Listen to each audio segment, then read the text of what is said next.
அம்மா ஒரு சோப்பு ஒன்று கொடுங்க, துணி துவைக்கிறது. அந்த சட்டையெல்லாம் ஒரே கருப்பாக கிடக்கு. அம்மா கிடைக்குதும்மா. சோப்புலாம் இல்ல. நீ வச்சிருந்த சின்ன சோப்பு இருந்தால் கூட போட்டு மீதிடா வந்தா கூட குடியம்மா. நானே பாரு துணி துவைக்காம தான் இருக்கேன். சோப்பு என்கிட்ட வந்து கேட்டா நான் என்ன பண்ணுவேன்? தயவு செய்து குடியம்மா. கிடைக்குது. நீ சோப்பு இல்லாம சும்மா தொய் போதும் உனக்கு. சோப்பு போட்டு தொய்ச்சு இப்ப பல போட்டுட்டு போய் என்ன பண்ண போற நீ? ஆமாம், நீ வெளியே நெல்லதை போட்டு அதே போல் போடுற.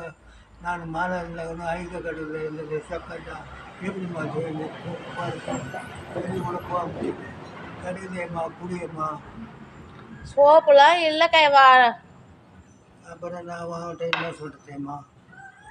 சோப்பு கேட்குற, 50 ரூபாய் காசு கேட்குற, இது தாங்க முடியல உன் முன்ன உன்னுடைய இது. பழைய வீட்டுக்கு போய் முகத்து துவச்சி நேரத்துக்கு காசு யார் ஏம்மா கொடுப்பாங்க? உங்களுக்கு கேட்குறது. சோப்புலாம் உனக்கு தர முடியாது. அப்படியே சும்மா நினச்சி போடு. அதான் நியாயமா? அதான் நான் உனக்கு சோப்பு தந்து அது வேற என்ன எங்களுக்கு செலவு வைக்கிறேன் நீ பாரு.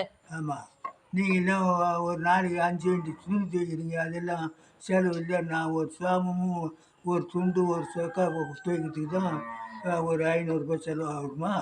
ஆமாம் ஆமாம், நீ சும்மா உன் சட்டெல்லாம் இங்கே பேசிகிட்டு இருக்க தேவையில்ல. அந்த கோலாலே உன்னை நான் கிரிக்கிடுவேன் கிரிக்கி. இந்த கோலால் என்ன அடிக்கிற கோல், நான் அது ஒன்று அடிக்குதுன்னு பார்ப்போமா?